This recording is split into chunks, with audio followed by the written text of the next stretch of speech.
We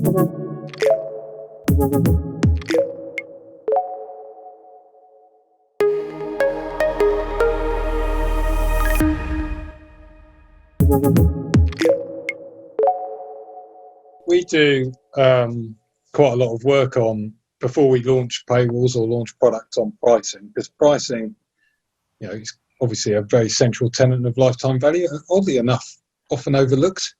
Almost like, oh, what does everyone else charge? Let's do something slightly more, slightly less, sort of around that. So one of the things I'd recommend you do is something called conjoint analysis, which is taking the different elements of your product and trying to work out what those different elements of your product proposition are worth to the audience. And you can do that through research. I'll do quite a lot of research on that. You get your pricing right at the beginning, so you've got a good balance between value and price. That will serve you very well over time. If you set the price too low at the beginning, it can be extremely hard to push the price up to the value you're delivering, because you've already set price expectations. So it's a really good question. Actually, in my experience, it's a question that isn't asked enough. What should we charge for this? And the answer, try as it might be, is what is it worth to your audience? Not what your competitors charging, or it's what is it worth to your audience? And to find that out, you have to ask them, and you have to put propositions in front of them.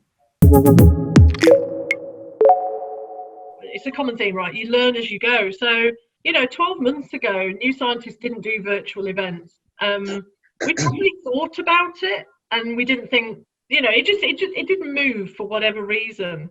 The circumstances of COVID almost pushed us down that route. And we did take a quick kind of learning approach, looking at what the pricing should be, surveying some of our audience to see, the price point, the value that they would put on the product.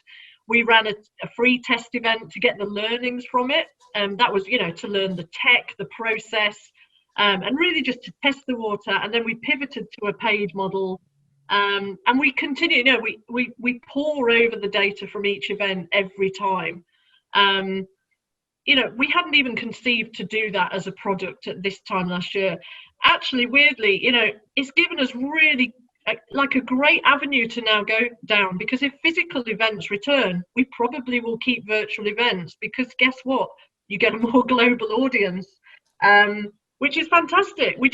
That hadn't been moving before. So I think you test, you learn each time. We are definitely doing the same. Keep it simple, be really clear on the outcomes. To Julian's point, really use data to inform how it's going. And you will keep learning. We are still refining those virtual events, and we will continue to do so to make them, as good as we can for the customers.